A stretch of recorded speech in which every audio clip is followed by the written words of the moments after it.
matter of Jelthat Limited TA, Newport Mazda and Morgan Jones.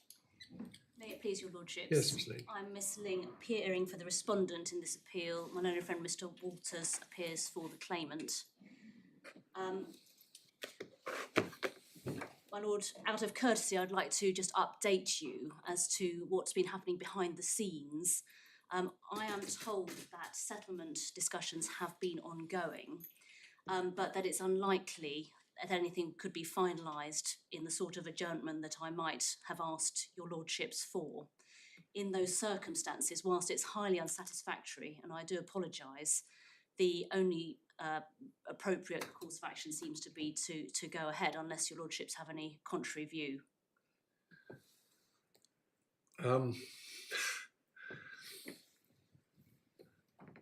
At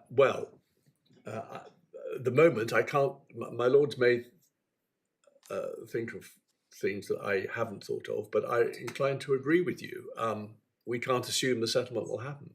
I'm grateful. Not sure it was. I don't think it's inappropriate for you to have told us, but I don't think it helps to have been told. It's just to deflect our wrath when, at lunchtime, you say we've settled, and we say, why weren't we told? Is that what you're thinking? That may have been part of my thinking, my lord. So that if a settlement happens, are you anticipating it will happen today? I simply can't say. Oh, I see.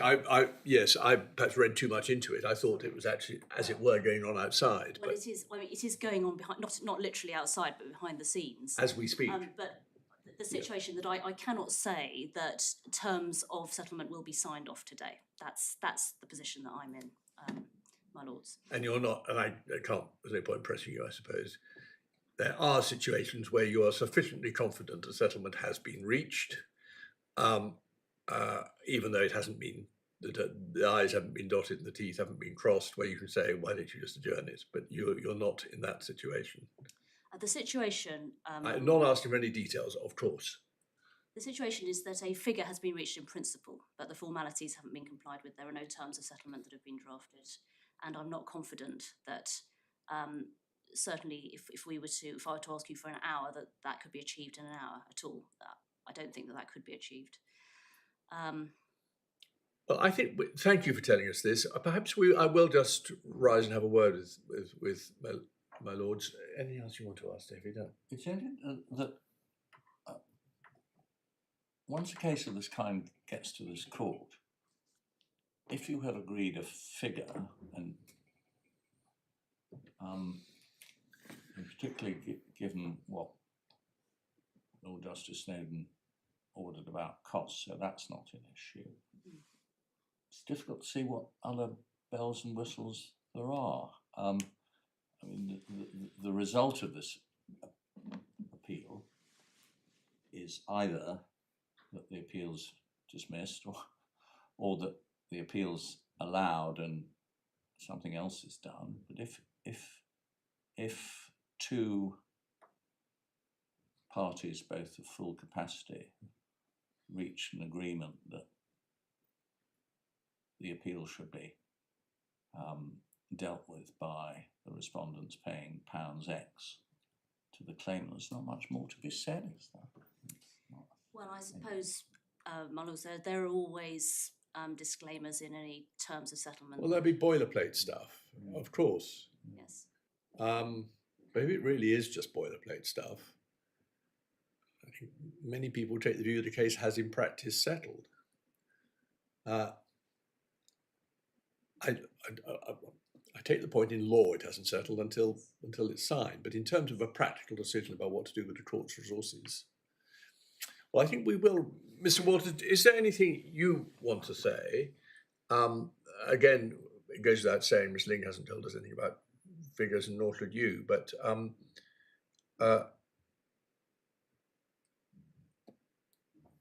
you can tell we are a little bit dismayed at the idea we might have to hear a day's argument and perhaps start writing a judgment, and then be told, oh, well, we thought it was going to settle, and it has.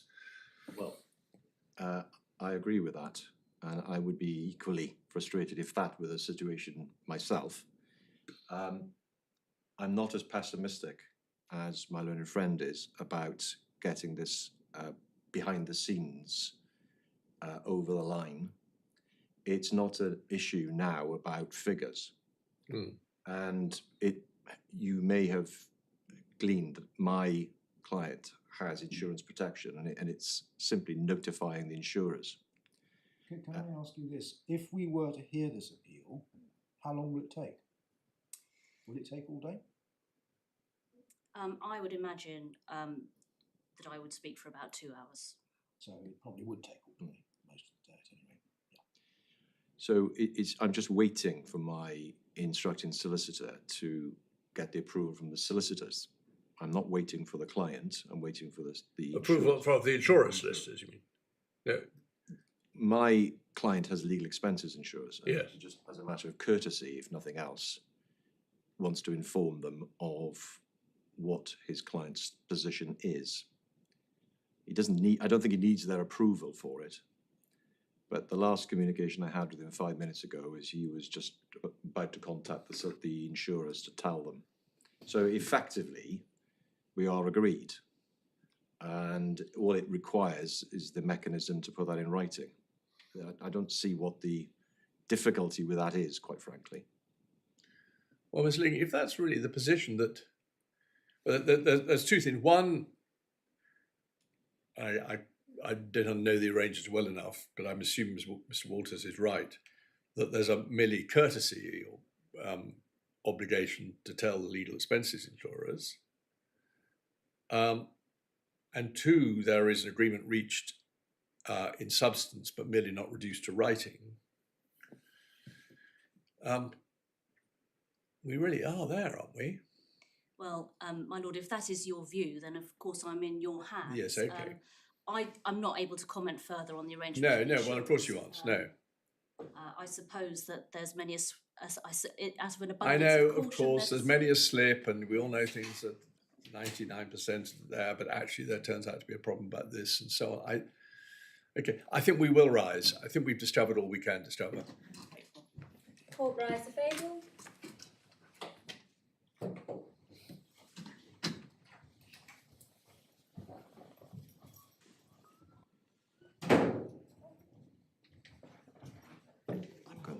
I'm going to chase him now because I think it's just a matter of courtesy. There's no obligation on him. End of the recording.